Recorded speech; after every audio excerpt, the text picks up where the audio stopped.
Bueno, sin más, te doy la bienvenida a ti, Mauricio. ¿Cómo estás? Buenos días, Joaquín. ¿Qué tal? Buen día. Hola, Joaco.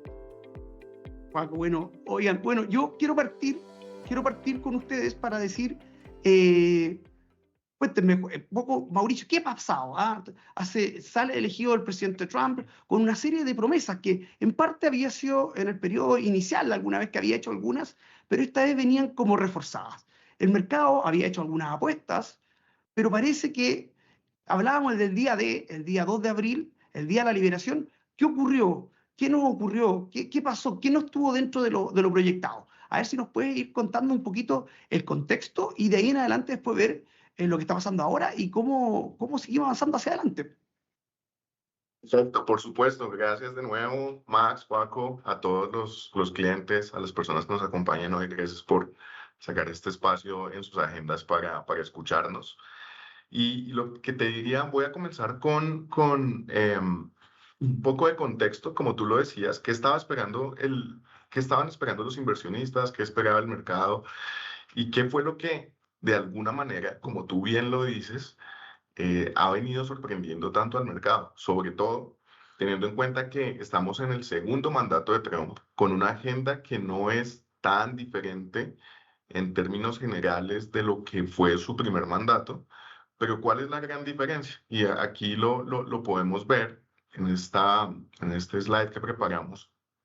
Lo que tenemos es el primer mandato de Trump en la línea completa desde que inició, cómo el mercado, esto es el Standard Poor's, subió, hubo una ola de optimismo, básicamente por menores impuestos y regulación. ¿Y qué pasó cuando, esto fue en el 2016, más o ¿Ya? menos hasta el 2018, comenzó el mercado también a tener una corrección importante que la verdad es que hoy por hoy ya no muchos recordamos que para finales del 2018 el Standard Poor's cayó casi 20% en un trimestre y fue por un ruido muy similar. Fue porque en ese momento la agenda o la prioridad de Trump cambió de menores impuestos y regulación, que es la parte buena para la economía y para los mercados de su plan de política, a un foco en aranceles.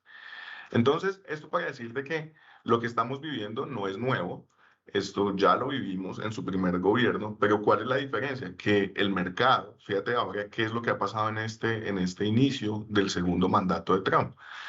Arrancamos relativamente optimistas y muy rápidamente hemos visto estas caídas fuertes de las últimas semanas.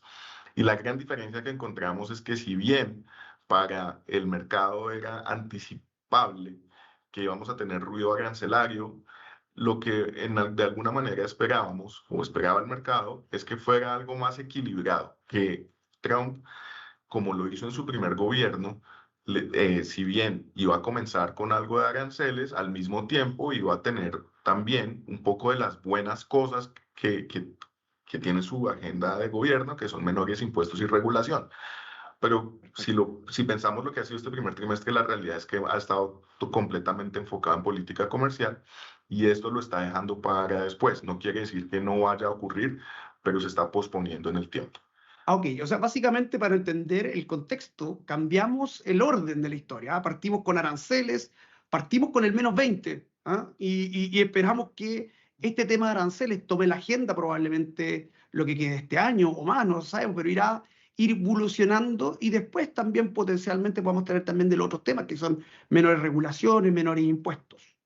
Absolutamente. Eso es exactamente lo que esperamos. ¿Ya? De hecho, en este momento se está discutiendo en el Congreso la aprobación de la prórroga de los recortes de impuestos que se hicieron en su primer mandato, lo cual es una noticia buena, pero anticipada. O sea, nadie esperaba que se fueran a eliminar las exenciones existentes, pero de alguna manera lo que estamos esperando es que más tarde en su gobierno comiencen a entrar estos buenos factores y hayan mayores recortes impositivos y una ola de menor regulación que impulsa la economía y los mercados. Entonces, Perfecto. esto fue lo que, digamos, a tu pregunta de por qué ha sido tan sorpresivo. Entonces, ahora devolviéndonos un poco, ¿en dónde estamos en este momento? Digamos, han sido unos días bastante movidos, bastante fluidos, todos hemos estado muy atentos a los titulares. También un segundo que estoy teniendo aquí algo para poder devolverme la presentación. Perfecto. Mientras ahí estamos, básicamente tú me dices esto lo de aranceles, pero yo creo que no está dentro de los cálculos estos numeritos, o sea, estos números tan altos, ¿ah? Exactamente. Entonces, ¿dónde estamos hoy en día? El 2 de abril, el tan anunciado Día de la Liberación, el presidente Donald Trump anunció un arancel de 10% a todas las importaciones que entregan a Estados Unidos, importaciones de bienes. Esto estaba entre los cálculos de los inversionistas y de hecho durante su intervención, cuando lo anunció, en el momento que se filtró que esa iba a ser la decisión, el mercado subió. Digamos, era el menos malo de los escenarios. Sin embargo, lo que sí sorprendió es que usara una fórmula bastante particular para definir el nivel de aranceles que no terminaron siendo aranceles recíprocos. O sea, no fue que tú me tienes un arancel de 20%, yo te voy a poner un arancel de 20%, sino que a más de 60 países les anunció un arancel que lo que buscaba con esta fórmula que vemos acá es cuál es el nivel de arancel que hace que el déficit comercial de Estados Unidos con esos países se vaya a cero. Y eso generó unas situaciones bastante particulares, como por ejemplo Suiza, que tiene un 0% de arancel a las importaciones que vienen de Estados Unidos, se le anunció un arancel de más de 30%. Entonces, aunque se esperaba que el plan de aranceles iba a venir, o sea, no fue una sorpresa, lo que sí sorprendió bastante al mercado y a nosotros fue el alcance y la magnitud de lo que se anunció. Ya. Esto después entró en vigor ya el 5 de abril, el sábado pasado, entró el 10%, y a partir de ahí hemos estado en esta dinámica de represalias, contra represalias. Entonces China anunció 84% de arancel a Estados Unidos lo subió al 104%, Unión Europea anunció una contramedida del 25% ayer, y todo esto nos lleva al día de hoy, en donde ayer, 9 de abril, debían entrar en vigor los aranceles específicos. Acá tenemos algunos ejemplos: 20% a la Unión Europea, 26% a la India. Y en medio de todo esto, pues el mercado tuvo unas correcciones muy fuertes, unas caídas en los activos de riesgo. Y lo que termina pasando ayer, al mediodía, más o menos, es que Estados Unidos anuncia la suspensión por 90 días de esos aranceles, pero castiga a China con un 125% de arancel. Mantiene el 10% universal, ese se mantiene. Y adicionalmente, como una medida de castigo, falta de respeto, básicamente fue lo que dijo Trump, le sube a China el arancel al 125%. Con esto, el mercado tuvo un rebote ayer muy fuerte, el más alto, la subida más grande de los índices de acciones en Estados Unidos desde el 2008. En algunos casos, Apple tuvo la mayor subida desde los 90. Entonces, un día muy importante, una situación muy fluida, muy volátil, y ahí es donde estamos en este momento. Perfecto. Estamos con un momento de alta volatilidad, donde probablemente hoy día nada de lo que estos anuncios están generando o pueden generar se ha visto todavía en el resultado de las compañías, y por eso esa volatilidad de tener la mayor subida en 17 años o desde los 90 son cosas muy relevantes. Por lo tanto, estamos muy afectados todavía por noticias, y muy afectados por noticias que están en desarrollo y que van tomando matices hora a hora. Ahora, antes de continuar o ver esta parte, me gustaría saber qué pasó con el mercado en términos también de renta fija, porque ha habido mucha presión y este tema de los potenciales efectos, mayor arancel, mayor caída de producto, mayor inflación, la famosa dicotomía entre inflación inflación y crecimiento. ¿Qué nos pasó en el mundo de la renta fija? Y ahí no sé, Joaquín, si nos puedes dar una mirada, porque tuvimos también un rato que era el activo donde nos íbamos a ir a resguardar, y después parece que era un arma que se iba a usar en la guerra. Entonces, cuéntanos un poco tú cómo lo viste estos 7 días desde el anuncio de las medidas arancelarias hasta el día de ayer, que se anuncia la postergación de 90 días a prácticamente todos los países, con excepción de China, que queda con arancel ya de sobre el 100%. Claro que sí, Max. Bueno, aprovecho saludarte a ti, a Mauro y obviamente a los clientes que nos acompañan. Como bien lo dijiste, ¿no? Yo creo que la volatilidad ha estado prácticamente en todos los activos y la renta fija no ha sido la excepción, ¿no? La renta fija, que de la teoría pareciera lucir menos volátil, pero en la realidad, en algunas circunstancias incluso es más volátil que la renta variable. Y hemos visto un rango de operación bastante interesante en este año, ¿no? Prácticamente con un tesoro cayendo por debajo de los 4%, ¿no? 3.90 por ahí, digamos, para fijar un nivel. Y hacia arriba también hemos visto, por circunstancias o en momentos del día, cotizar más arriba del 4.50, que para una base del tesoro americano que lo podemos fijar en 4.10, es bastante rango ese movimiento de volatilidad. Y esto se debe justamente a lo que tú dices, ¿no? Esa dicotomía entre qué es lo que tiene que ser ahora la Fed. Está hasta cierto punto medio confuso porque vi un menor crecimiento natural que ya se venía dando. Esto ya estaba anticipado, una moderación en el crecimiento a nivel global, totalmente ya descontado y natural y normal, sana, de hecho, podría decir. Luego se le pone el Perfecto. tema de los aranceles, lo cual obviamente es un tema inflacionario, sobre todo para Estados Unidos. Entonces ya la Fed no sabe exactamente qué hacer porque tienes un bajo crecimiento natural con potencial alta inflación, porque también es que la inflación tampoco se ha visto en este minuto tan afectada, pero esperaríamos que la inflación se subiera. Y entonces entras en un entorno donde los economistas lo llaman la famosa estanflación, ¿no? Si es que se llegara a capitalizar. Bien. Un bajo crecimiento, pero con una alta inflación. Y entonces en esas circunstancias la política monetaria es poco efectiva. Y por eso es Claro. que hemos visto ese rango de fluctuación entre el tesoro. Ahora, habiendo dicho eso, la realidad es que creo que, como bien lo decías tú y algo daba ahí algunas pinceladas Mauro, este tema de los aranceles creemos que es obviamente un tema de negociación que se antoja difícil que sea algo permanente, ¿no? Porque finalmente la economía americana y obviamente el mundo pues, se verían bastante afectados. Y esto sería, pues tal cual, darle un batazo en las rodillas a la economía global y destruirla prácticamente. Entonces, creemos que pudiera ser algo más temporal y en esa temporalidad, lo que nosotros estamos pensando más bien es que la Fed va a mantener esa visión estructural más disciplinada de Perfecto. privilegiar, ¿no? Recortes. Estamos pensando que se puedan dar igualmente esos dos recortes que se habían anticipado en un inicio, pero sí con mucha volatilidad, ¿no? Eso Perfecto. estamos totalmente conscientes.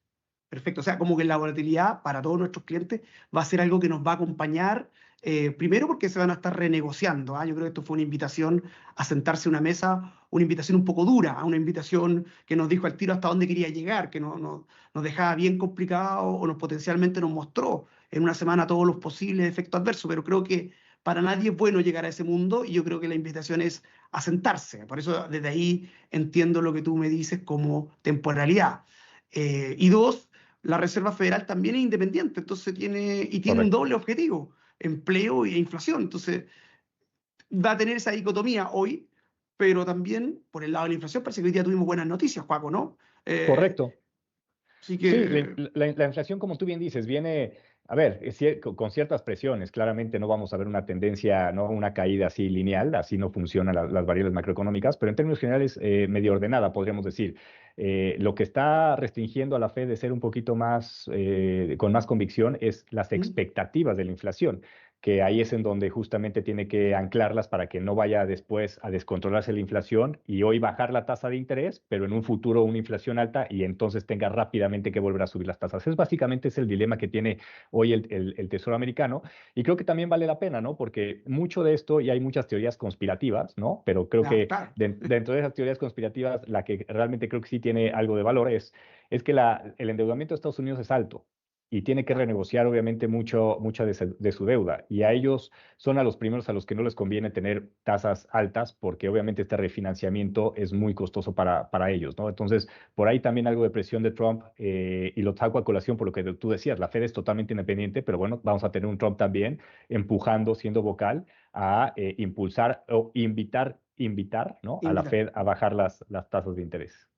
Que eso obviamente, si cuando vaya ocurriendo, va a ser buenas noticias para el mercado y buena noticia en general para los activos. El costo del dinero es más barato. Entonces, esas son noticias potenciales que pudiesen venir por el lado del upside, porque nunca los escenarios son negros o son blancos en absoluto. Siempre tienen muchos matices y estos matices los hemos estado viviendo esta semana.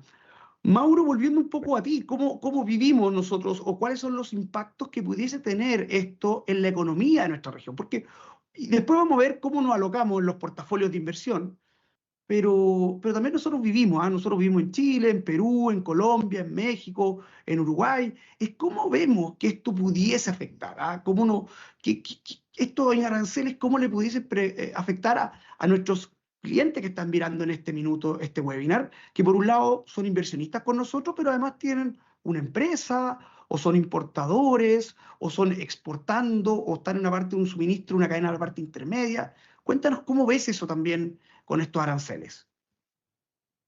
Y Matt, por supuesto, pues mira, para aterrizarlo a nuestra región, a nuestros países y los impactos que estamos viendo, que hay que partir de ver qué es lo que estamos esperando y qué es lo que el mercado está viendo que esto podría significar para la economía de Estados Unidos y por ende la economía global, que al final se mueve muy en línea con lo que pasa en Estados Unidos.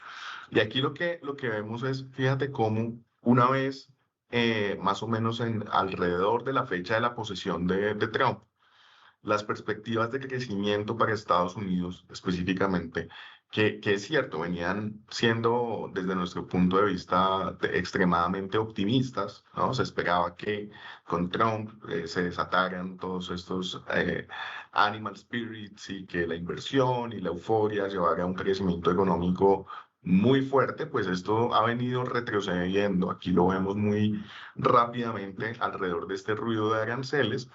Eh, y con ello, la economía global también ha venido moderando sus expectativas de crecimiento.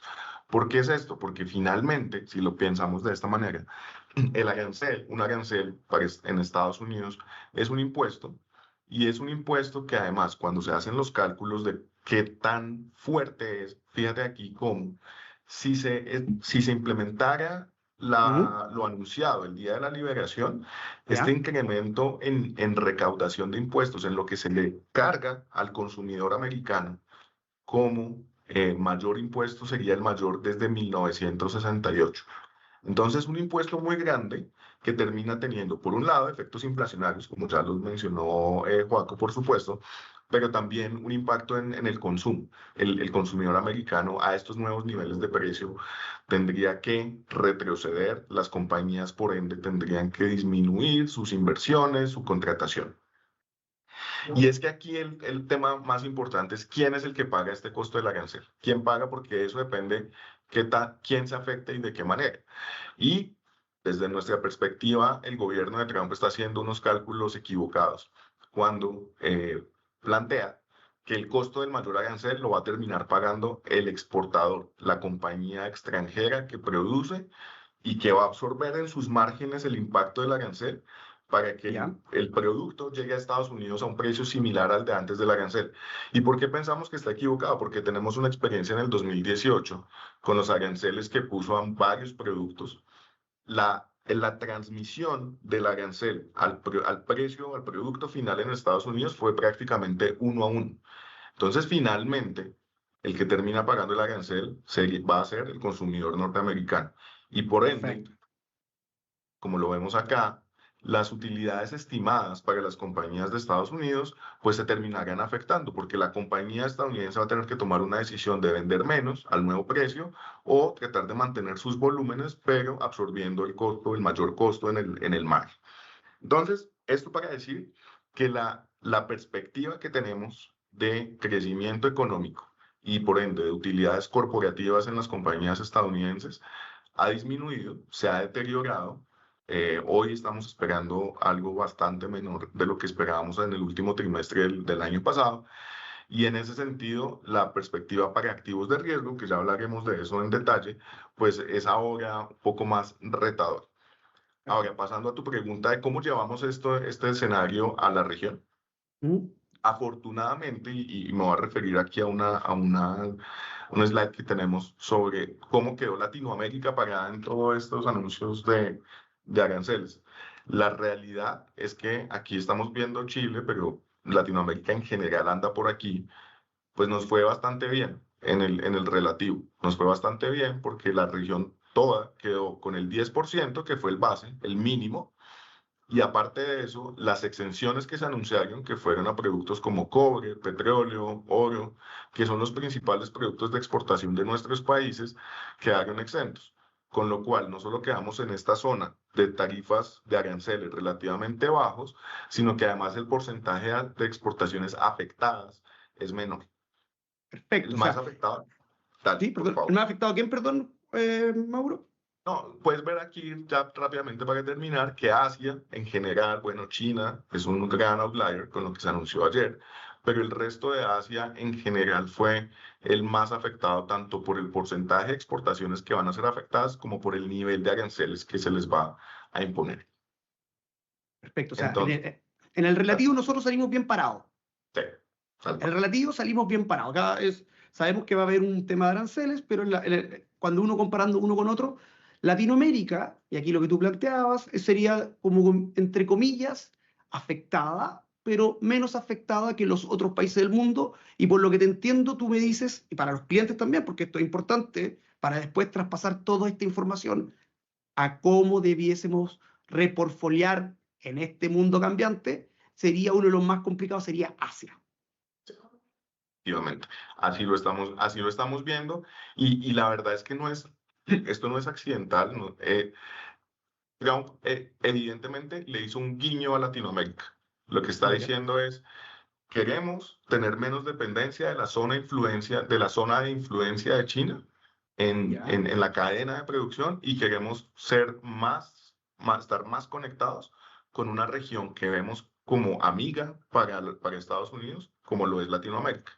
Entonces, estamos frente a una oportunidad que, como tú dices, pues salimos mejor pagados que el resto del mundo emergente. Y ahí, cuando lo llevamos a qué estamos viendo para nuestras economías, pues las noticias son relativamente buenas. No es que vamos a estar aislados de una guerra comercial, de una recesión global, de ninguna manera, pero tenemos oportunidades y estamos viendo unos impactos comparativamente bastante menores que resumimos aquí. perfecto. Entonces, si quieres, no sé si, Joaco, quieres comenzar con Yo creo México que y bueno, partamos con México, porque partamos del vecino, ¿ah? Desde el que está más cerca del epicentro de la noticia, que sería en este caso México, y cómo se afectaría. Yo, cliente que vivo en México, mi economía y un inversionista global, cómo afectarían las inversiones que hoy día teníamos en México. ¿Cómo se afectaría si nos podéis dar alguna pista eso del nearshoring que estuvo tan o está tan encima de lo que después Claro. del tema de la pandemia? ¿Se afecta, no se afecta, se complica? Cuéntanos, danos detalles. Sí, buenísimo ahí, Max y Mauro. Yo creo que, bueno, vamos por países y empezamos por la parte de México. Yo creo que el nearshoring fue algo que robó los titulares tal vez de un par de años hacia acá. Ahora con el tema de los aranceles, pues todo el mundo está volteando a ver a China, pero el tema del nearshoring, la verdad es que es algo que todavía es importante hablar de eso en México. Cuando nosotros vemos, y incluso nosotros hemos hablado con compañías, ¿no? Directamente, porque nosotros también a su vez somos inversionistas de ellos. Y les preguntamos, oye, ¿cómo se ve el tema este de nearshoring? Sobre todo ahora que le mezclas el tema de los aranceles. Y básicamente lo que ellos nos dicen es que hay tres tipos, digamos, de inversión que está llegando a México en el ámbito del nearshoring, ¿no? Uno, el inversionista, empresa, que ya puso dinero en México, ese no se está yendo, ese tiene toda la firme intención de continuar y finalizar el proyecto. El segundo es el que firmó algo, está comprometido, pero no ha desembolsado nada. Ese también sigue con la intención de llevar a cabo ese contrato y poderlo capitalizar en un desembolso de recursos y de inversión. El tercero es el que le interesaba a México, pero ahora con el tema de los aranceles está un poquito más wait and see. Cuando Ya. nosotros hacemos la matemática y tenemos dos factores, dos de tres, ¿no? Que se mantienen y que son de hecho los que realmente ya han puesto dinero en la inversión, ¿no? En la economía, nosotros pensamos que el nearshoring o estas inversiones de inversión extranjera directa o de capital se van a mantener en México. Cuando nosotros también le hemos preguntado a las empresas, oye, ¿y qué pasa con esos incentivos que te dice Trump, ¿no? Para irte, no sé, a Texas en lugar de Matamoros en México, ¿no? ¿Mm?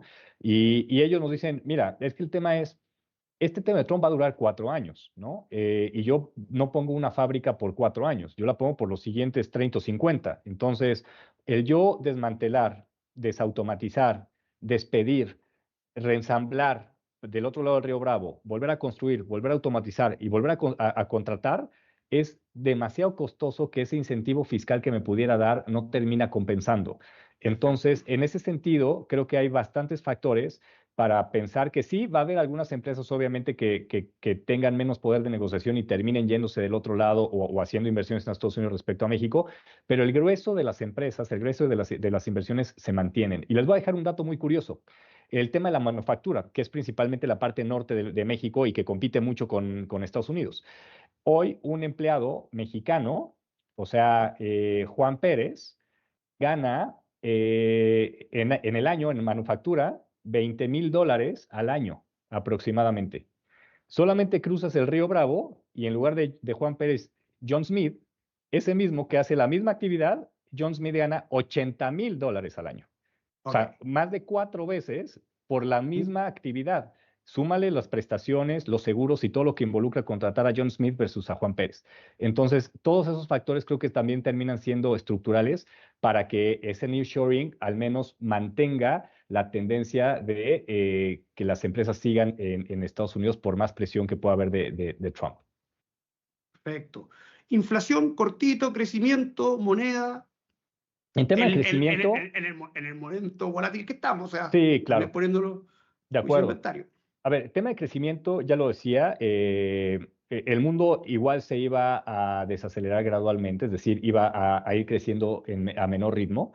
Los estimados de crecimiento para México se han venido ajustando, o sea, empezamos el año o terminamos el 2024 con estimados para este año más hacia el 1,5, y ahora estamos más hacia estimados del 0,5.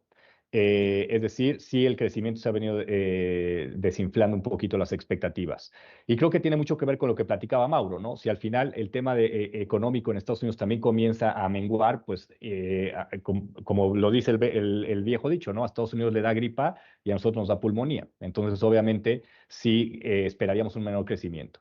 Ahora, el tema de la inflación se mantiene bastante bien y controlado en México. Estamos cercanos a un 3,70, 3,80, es decir, ya está por debajo del rango alto de Banxico y creemos que así se va a mantener para este 2025, lo cual le da muchas buenas herramientas o lo deja muy bien parado Banco de México para continuar la senda de recortes. Hoy estamos en una tasa del 9% y esperaríamos que recorte al menos 100 o 125 puntos todavía este año. Por lo tanto, digamos, aterrizándolo un poquito, ¿no? A esta parte económica, cómo se ven activos financieros, la parte de la renta fija en México luce interesante. Hoy, simplemente como contexto, las tasas en México, a pesar de esta volatilidad de que suben, bajan, en fin, hoy las tasas en México en promedio han caído 100 puntos base. Recuerden que cuando caen las tasas son bastante buenos porque se revalúan los bonos, entonces está bien. Ahora, worst case escenario, peor escenario que podemos tener es que al menos el carry, las tasas siguen siendo altas y al menos ganar ese devengo de los cupones, ese devengo del interés.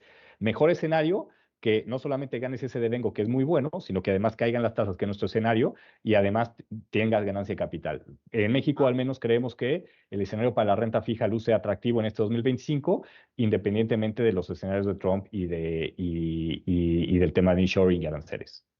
Perfecto. Bueno, al principio hablamos que había volatilidad, que había nerviosismo, que muchas cosas, pero que también dentro de los problemas, y lo vivimos en la bolsa la última semana, se están apareciendo oportunidades. Aquí hay una, ya sabemos, potencialmente en 2 países, Estados Unidos y ahora en México, bajas de tasa, acá aparece con bastante fuerza, devengamiento más bajas de tasa, siempre es un lindo escenario, es un viento favorable, un viento de aleta para los inversionistas de renta fija mexicana, por ejemplo. Sí, y tal vez empujar un poquito más también, ¿no? La renta variable incluso se ve con oportunidad, y se ve con oportunidad porque de pronto tuviste un S&P que ya presentaba Mauro perfectamente, que quitando el día de ayer, que recuperó la mitad, pero antier tenías una bolsa americana que había caído 20%, cercano al 20%, y una renta variable en México que incluso te estaba en terreno positivo, cercano a un 2%.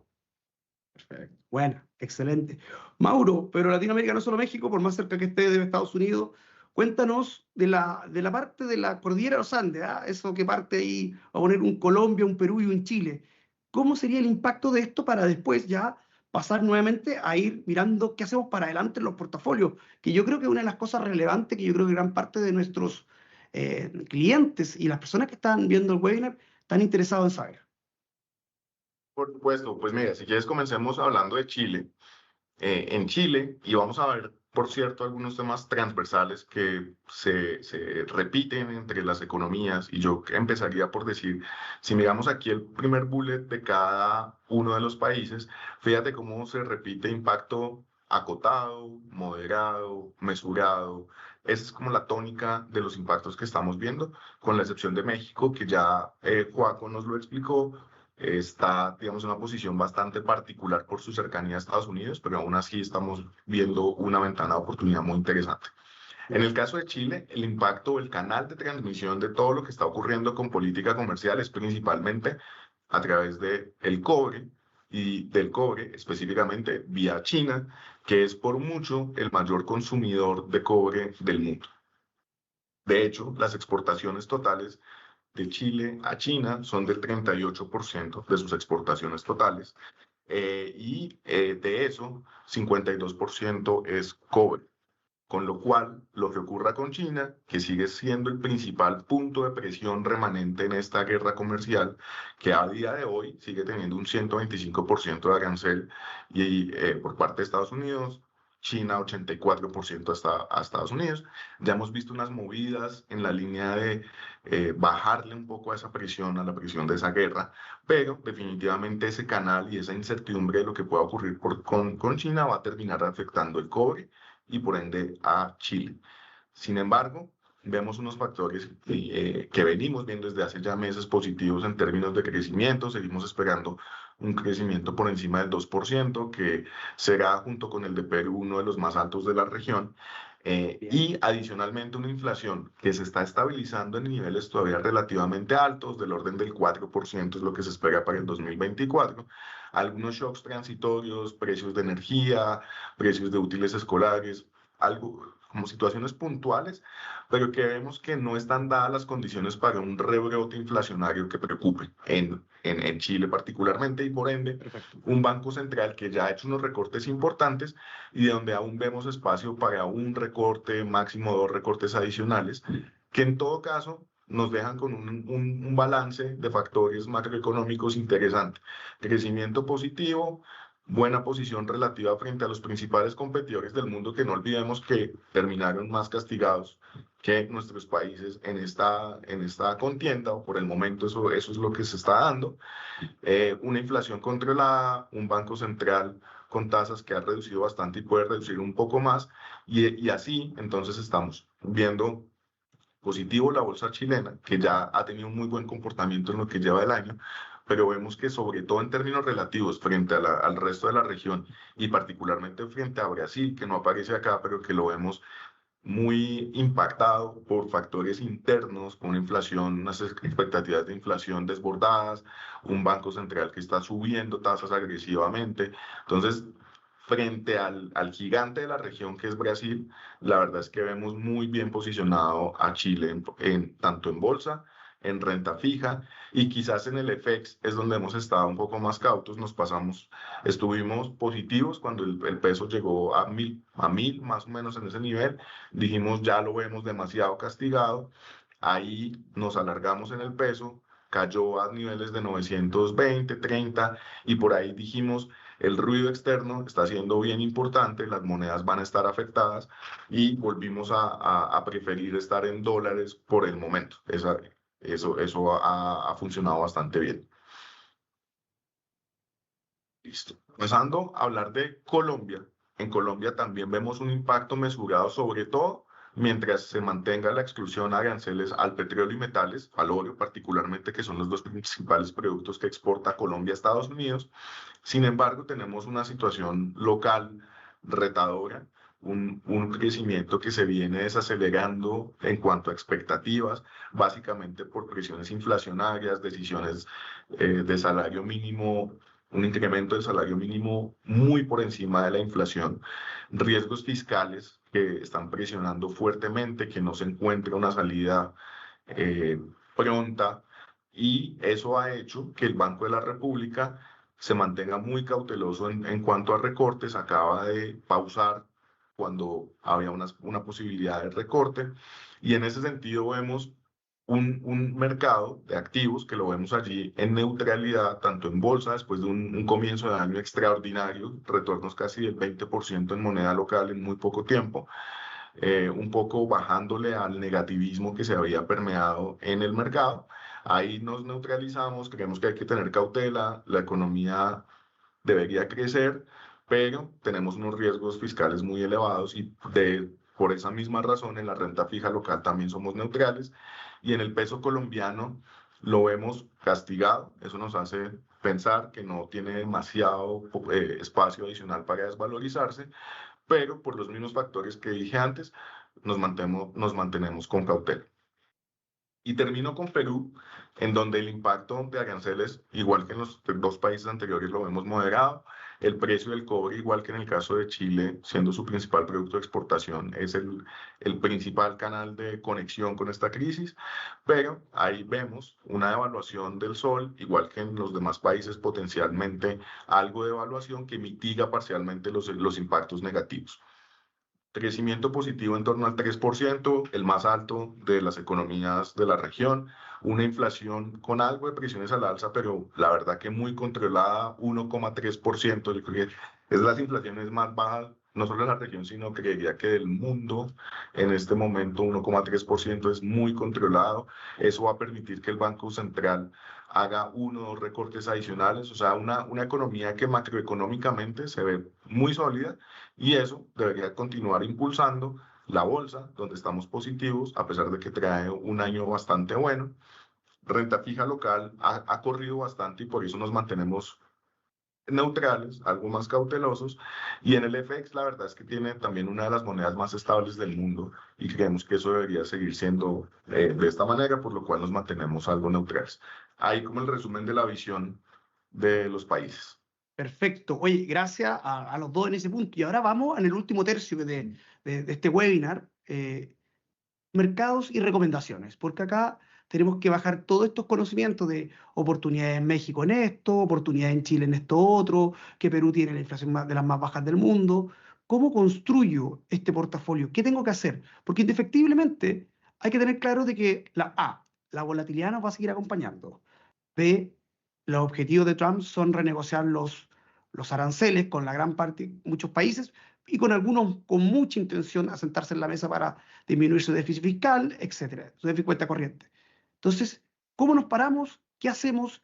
¿Qué nos hizo pensar o qué nos ha hecho cambiar el escenario que teníamos hace 2 meses atrás y lo que tenemos hacia adelante? Para que nuestros clientes tomen decisiones informadas y se ajusten a la nueva recomendación, si es que hay una nueva, o nos mantenemos, y ver también ahí después cuáles son las distintas variables que vamos a tomar en consideración, o etcétera. Y quiero que me cuentes tú, Mauricio, y también después tú, Joaco, con respecto a la renta fija en general. Sí, perfecto. Dale, Mauro. Sí.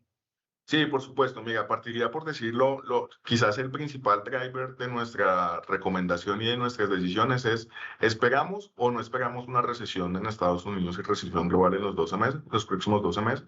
Y nuestro escenario base sigue siendo uno de que no debería darse esta recesión.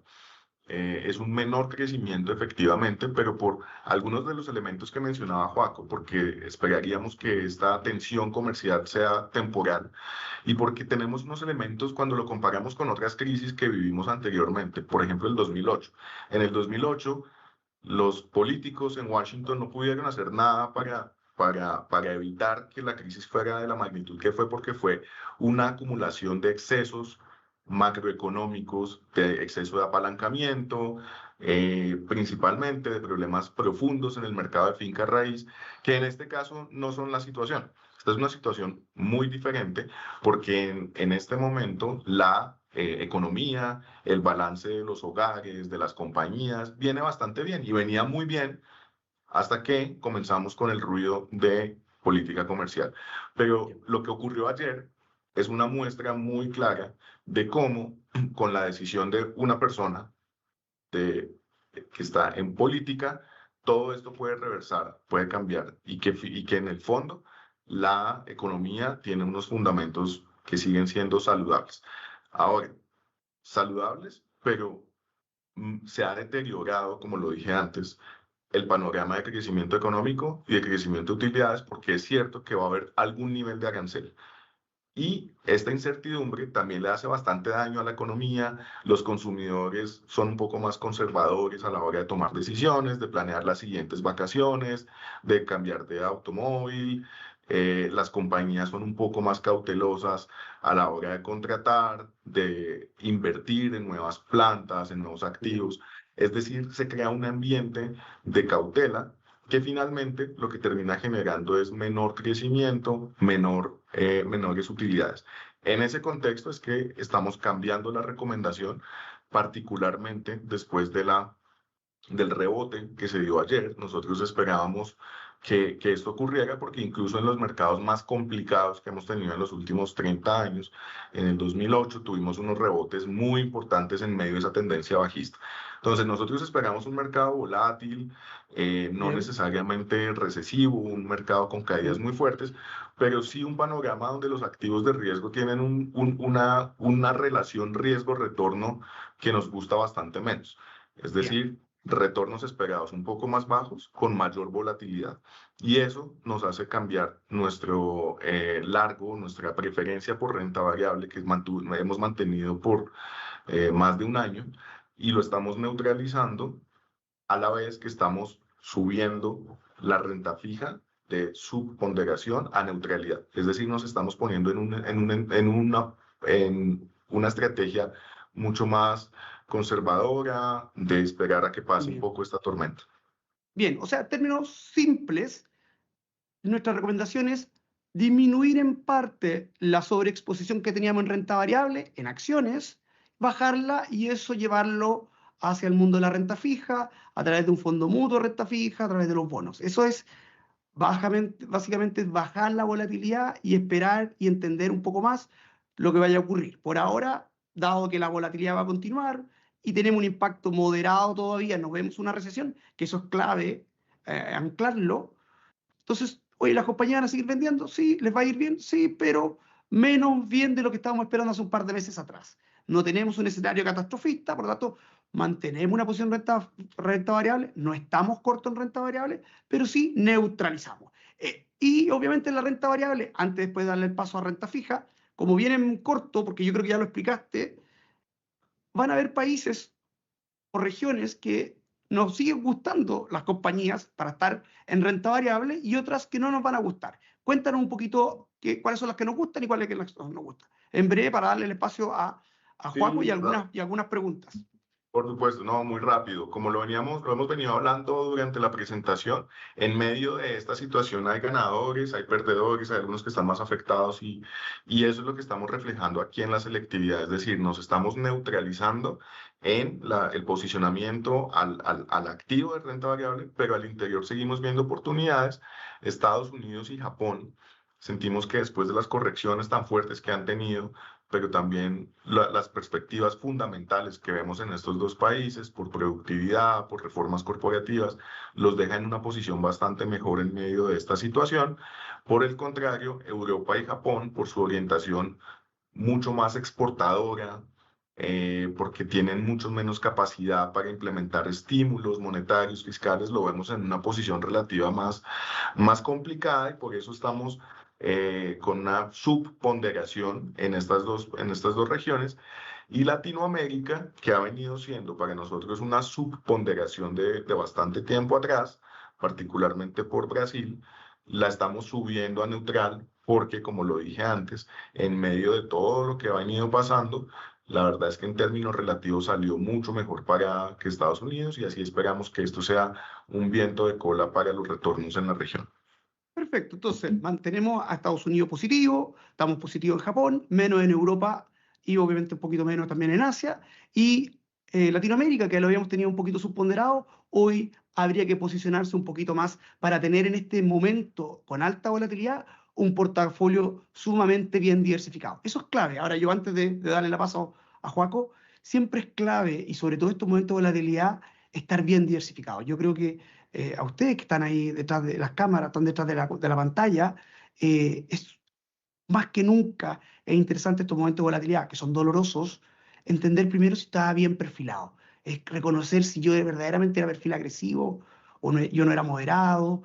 Hoy día probamos en términos prácticos si yo tengo esa tolerancia al riesgo que alguna vez firmé y que me hicieron un test. Es lo primero que también yo lo llevaría a repensar y a conversar con su asesor.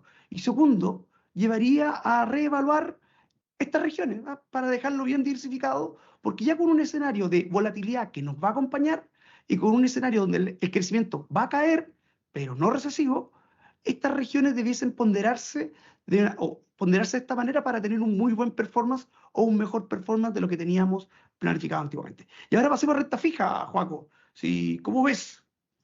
¿Cómo nos debemos parar en la renta fija? Sí, a ver, tal vez empezaría por la gran conclusión y yo diría que la gran conclusión es que nos gusta la renta fija. Creo que en este escenario en donde tenemos inflaciones controladas, lo decías perfectamente tú ahí, Mauro, y tú perfectamente también, Max, en ese contexto comparativo, creo que América Latina de pronto luce bien ante el mundo, ¿no? Tenemos buena inflación, tenemos crecimientos, a ver, moderados, pero bien, ¿no? Tenemos bancos centrales que van a bajar tasas de interés, ¿no? El caso de Chile, de Perú un poco más adelantados, pero uno o dos recortes adicionales. En el caso de México más de 100, en el caso de Colombia también más de 100 probablemente, ¿no? Con sus volatilidades, pero tenemos una tendencia de disminución de tasas de interés. Por lo tanto, en términos generales y agregados, nos gusta la renta fija en la región. ¿Qué parte, no? ¿Qué parte de la renta fija? Claro. De la parte corta, la parte media nos gusta porque ahí es en donde vamos a capitalizar estas disminuciones de tasa de interés.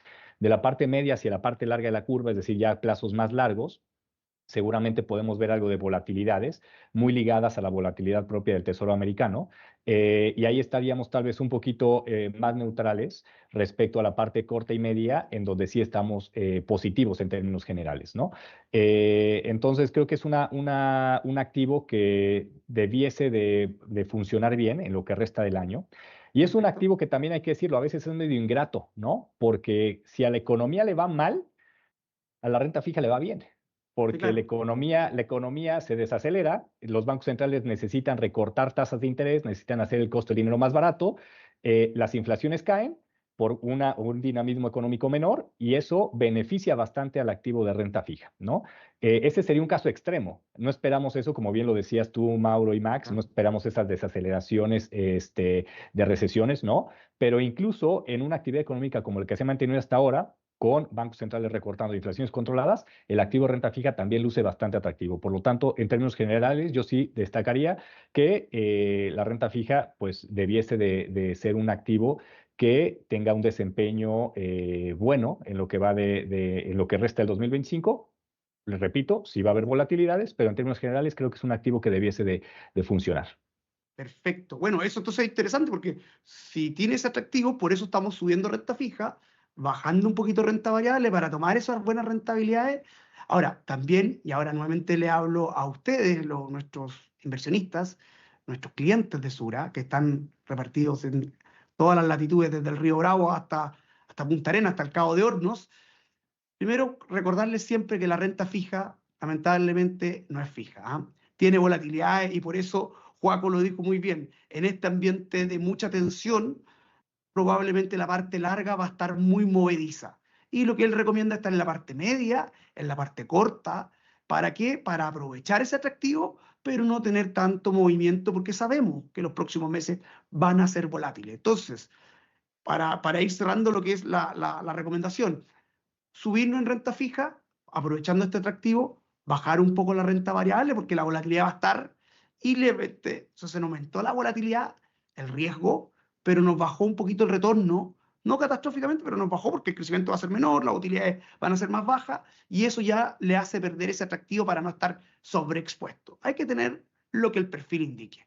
Y de ahí, por lo que hablaba nuevamente tanto Mauro como Joaco, hay que ser selectivos. Joaco nos recomienda la parte media a la parte corta para evitar estar moviéndonos así para arriba y para abajo. Y Mauro nos recomienda poner mucho foco a Estados Unidos, Japón y al olvidado Latinoamérica, ponerlo al menos en neutral, que es volver a ponerlo más arriba a la mesa. Y ahora voy a pasar en los próximos minutos a las preguntas de los clientes, que yo creo que han estado varias respondidas, pero alguien me pregunta por activos alternativos. Consulte, y voy a hablar de renta, de deuda privada. No sé si en términos agregados, ¿cómo lo ven esa clase de activo que no está considerado en estas dos grandes mega activos, que son la renta fija y la renta variable, un deuda privada, ¿cómo lo ven? Sí, eso. Yo creo que la parte de los alternativos, una de las bondades que suelen tener es que debiesen tener teóricamente también menos volatilidad, ¿no? Que un activo tradicional. Ya, Tenemos activos como deuda privada que justamente ofrecen todavía rentabilidades bastante atractivas. Entonces, bien. haciendo alusión a lo que tú mencionabas, Max, de un portafolio diversificado para aquellos clientes cuyo perfil les permita un universo un poco más sofisticado o más amplio, creo que la deuda privada, en este caso en el que tú Perfecto. platicas en particular, no es una mala opción, puesto que tiende a ser menos volátil y tiende a tener retornos o debiese tener retornos por encima de un activo de renta fija tradicional. Perfecto, gracias. Buen punto lo que también dijiste. En la medida que su perfil lo permita, en la medida de que ese producto, siendo bueno, lo importante es que sea idóneo para usted. Correcto. Ahí siempre la conversación es con el asesor. Converse con su asesor y que tenemos más de 400 asesores en Latinoamérica, es acérquese al asesor de Sura, converse con ellos, están preparados para atender sus preguntas y darle respuesta y ver cómo acomodamos esto a su portafolio. Acá también, y ahí vuelvo donde Joaco para estrujarlo un poco más antes de volver donde Mauro, me preguntan que si puedes volver a dar la explicación de por qué la parte corta o media. No sé si Claro. ahí con la explicación de duración, pero ¿por qué esa parte y no toda la renta fija? Claro, perfecto. Sí, esa es una muy buena pregunta, Max. Toda la curva, y como tú bien lo dijiste, la renta fija termina no por ser fija, ¿no? Sí tiene esas Sí. volatilidades.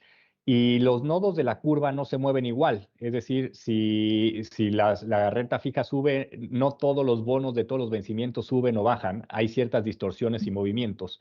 Cuando nosotros vemos y esperamos recortes de política monetaria, la parte de la curva que generalmente tiende a beneficiarse más con recortes de política monetaria es la parte corta porque está anclada Perfecto. a las decisiones del Banco Central. Entonces, cuando recortan las tasas, esos bonos cortos y medios caen y caen más alineados a la magnitud de lo que recorta el Banco Central. Perfecto. A medida que nos alejamos en plazo, la parte media y larga, aunque bajen las tasas del Banco Central, no necesariamente bajan las tasas largas, porque ya tienen otros ingredientes adentro que mueven el desempeño de esos nodos en particular, como puede ser, como bien lo decías, el tema exógeno, un tema de choques, de temas comerciales, volatilidades propias de plazo, de liquidez ya más de largo plazo.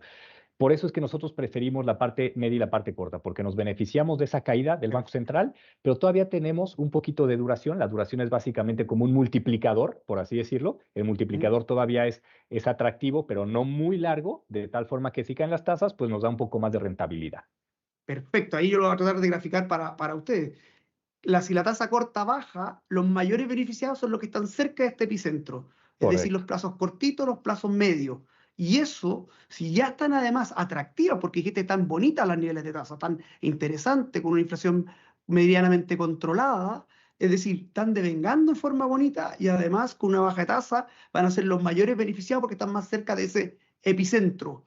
Entonces, Correcto. es por eso que estamos privilegiando y nos salimos de que esta parte larga se mueve para arriba y para abajo y puede terminar mareándonos en este momento que sabemos que la volatilidad va a cambiar. Eh, Mauro, preguntan, ¿por qué vender renta variable ahora? ¿Ah? Dicen, si está volátil. ¿Ah? Yo te diría, más allá de decir, aclaremos los conceptos que va a pasar para adelante, que vamos a seguir volátil, ¿por qué ahora? Es decir, y también dar un poquito de contexto. Venimos de 2 años de casi 50, 60% que subió el S&P. No es que estemos reconociendo pérdidas también. Absolutamente. Yo creo que partiría por ahí, Max, y es decir, venimos de un mercado muy bueno, muy positivo, 2 años con rentabilidades mayores al 20% consecutivas. Es decir, el mercado ya nos ha dado bastante el haber estado expuestos ahí. Venimos de unas expectativas bastante bajas y por eso digamos, tuvimos eso. El mercado se mueve mucho por expectativas. Entonces, para los 2 años previos teníamos expectativas muy altas, muy bajas, perdón, del mercado sobre utilidades, crecimiento y terminó sorprendiendo positivamente. Entrando al 2025, las expectativas se habían puesto relativamente altas y lo que ha venido pasando es que ha venido decepcionando. Volvemos al mismo punto. No esperamos una recesión, no esperamos una catástrofe, pero es cierto que las expectativas han bajado. Dicho eso, y a la pregunta que nos hacen, ¿por qué hacerlo ahora? Lo primero que hay que decir es, y en esta gráfica lo que mostramos es los retornos históricos desde el 80, cuánto ha rentado el Standard & Poor's año por año, y dentro de ese año, cuánto han sido las correcciones que se han dado. Y esto para decir que las correcciones son normales, lo que estamos viviendo, una caída del 15%, como la que vimos hasta el día de ayer, más o menos estábamos por ahí, es algo que no es inusual. Y aún así, con caídas dentro del año, el mercado en la mayoría de años terminar dando rentabilidades positivas. Entonces, no es una venta en pánico porque nosotros no vemos que esto esté Bien. saliéndose de lo normal, no vemos un escenario catastrófico, pero nuestra forma de pensar el portafolio es a través de retornos ajustados por riesgo, donde creemos que las oportunidades están dándose y donde podemos recomendar mantener la sobreexposición de los portafolios dado lo que estamos viendo. Y en este momento lo que vemos es un menor retorno esperado, mayor riesgo, se deterioró ahí. Preferimos movernos a otros activos que, como dice Joaco, renta fija hoy por hoy en el balance de riesgo se ve más atractivo.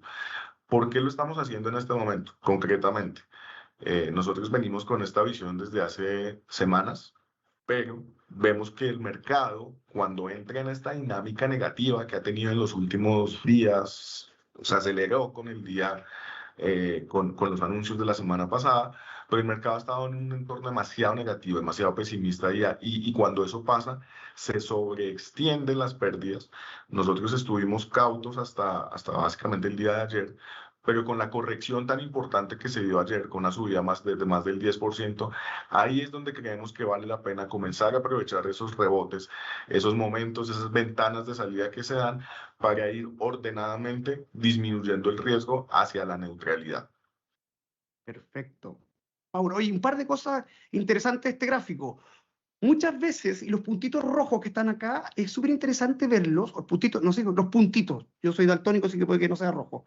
Y es verdad, ¿no? Yo soy daltónico, no veo bien los colores. Entonces, por ejemplo, en el año 2009 tuvimos un menos 34 y terminó, durante el año calendario, una persona que partió con 100 pesos iba perdiendo 34 pesos, es decir, estaba en 66. O sea, perdió un tercio del ahorro de su vida, lo había perdido en un par de meses. Pero el año termina, dije el 2009, me perdí con termina positivo. Es decir, es súper relevante entender de que los mercados tienen ese sabor. Es que no nos gusta, pero es así. Es imposible pensar de que yo voy a viajar de un punto A en avión a otra parte del planeta, y para los chilenos les va a salir muy claro, la ruta con mayor turbulencia, la ruta comercial con mayor turbulencia a nivel mundo es Santiago-Mendoza. Es imposible pensar de que yo viaje a Mendoza sin que exista la turbulencia. Eso no significa que los aviones se caigan, eso no significa que todos los aviones lleguen atrasados, no significa que yo no pueda confiar en esa ruta. Significa que, en parte, cuando yo invierto en los mercados, tengo que estar dispuesto a tolerar un cierto grado de volatilidad. Por eso se hace un test a la entrada. Y eso es súper interesante lo que está ocurriendo. Y ahora les hablo mirándolo y pensando en ustedes. Si esta volatilidad de esta semana, que fue fuerte, no lo vamos a mentir, 20% en una semana es durísimo, no los dejó dormir bien y durmieron mal, creo que es el momento de conversar con el asesor para de repente rechequear esas preguntas, volver a conversar y estar claro que si ese es el perfil de riesgo-retorno que yo había dicho y aceptaba para la construcción de mi portafolio.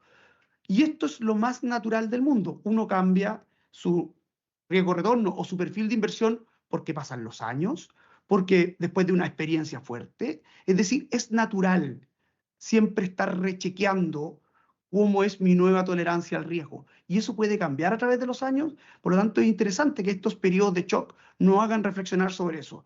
Es como los exámenes de sangre. Yo tengo el colesterol alto y me lo tengo que medir regularmente para saber si tengo que hacer algún ajuste en mi dieta, porque según mi doctor yo tengo que bajar todavía. Entonces, nuevamente, convérsenlo con su asesor, creo que es interesante. Este gráfico te muestra que, a pesar de que gran parte de las barras azules, que es cómo terminó el año, termina en retornos positivos regularmente, Indefectiblemente, todos los años tenemos caídas que pueden ir de 2 dígitos, 10, 23, 34 y termina más 18. Estoy mirando uno. Menos 10 y terminó más 24. El año pasado fue menos 8 y terminó más 23. Es parte del proceso de la inversión. Es parte, y eso es interesante. Así que yo creo que eso quería yo transmitirlo también. Aquí hay una última pregunta que me llega, y ya estamos medio pasados, pero como partimos, vuelven a plantear y aquí nuevamente Joaco es la parte de la renta fija, preguntan en qué instrumento. Yo, disculpa que me adelante, tú puedes decir si de bono y todo. Es importante la diversificación. Aquí en este momento la diversificación paga. Por lo tanto, si ustedes me preguntan en qué instrumento, fondo mutuo, ¿ya? Fondo mutuo. Tiene liquidez, que es sumamente relevante, tiene diversificación, lo tiene por empresa, por tipo de crédito. Es decir, el fondo mutuo recurre o reúne gran parte de las características que siempre busca un inversionista. Es decir, la posibilidad de diversificar mi riesgo, de que haya un experto analizando por mí y hacer esto dividido. No sé, entonces, si tú puedes partir, Joaco, en qué le vas a colocar, y yo quiero después cerrar con una última idea con respecto a los fondos. No, yo la verdad es que coincido plenamente con lo que tú dices. Creo que nosotros al interior hacemos justamente esa tarea dentro del proceso de inversión, de elegir los mejores créditos, los mejores puntos de la curva soberana, los mejores puntos entre la parte real o nominal. Entonces creo que el fondo de inversión hacia nuestros clientes es algo que los diversifica, que les da liquidez, que les da también la certeza de que el portafolio está balanceado, y coincido plenamente con la respuesta que tú también dabas. Perfecto. Oye, cerrando, porque estamos pasados, robamos un par de minutos a los clientes. Otra alternativa interesante, y yo sé que en Chile está, probablemente en México también, no, en Colombia había, no estoy seguro todavía, portfolios multiactivos autogestionados. En este minuto donde las noticias pegan e impactan rápidamente, a veces comunicarnos con ustedes nos puede tomar 1 o 2 días y la historia cambió. Pero delegar, tal como le hablaba Joaco, de delegar en un fondo de renta fija, que yo voy a elegir el crédito, el punto, la curva, si lo tomo indexado a la inflación o en nominal, nosotros tenemos fondos que se dedican a la autogestión entre renta fija, renta variable, en esa parte del nodo de la curva, si pongo Estados Unidos o bajo Estados Unidos, y uno delega en un equipo de más de 100 expertos en Latinoamérica que cubrimos toda la región y todo el mundo, cubrimos delegar en ellos la gestión autogestionada. Yo creo que hoy más que nunca esos fondos tienen mucho sentido en los mercados que están altamente volátiles y dinámicos y muy afectados por las noticias. Yo conversaría con mi asesor y le preguntaría si tenemos algo en esa línea que me pudiese hacer sentido a mí, que yo soy distinto a Joaquín y que yo soy distinto a Mauricio. Acá lo importante es que a usted le haga sentido, que para usted sea idóneo. Así que mi invitación es a conversar con el asesor, a estar cerca de Sura.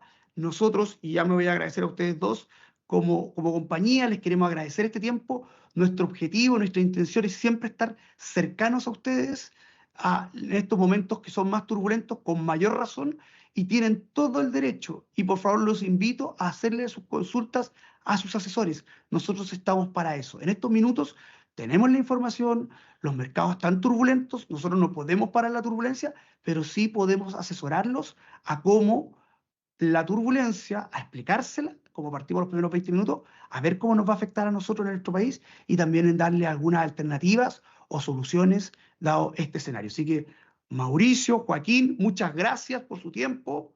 No sé si quieren despedir, para yo despedirme de todos.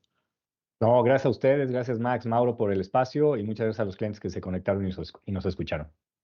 Igualmente, gracias Juaco, gracias Max y a todos por su tiempo para escucharnos hoy.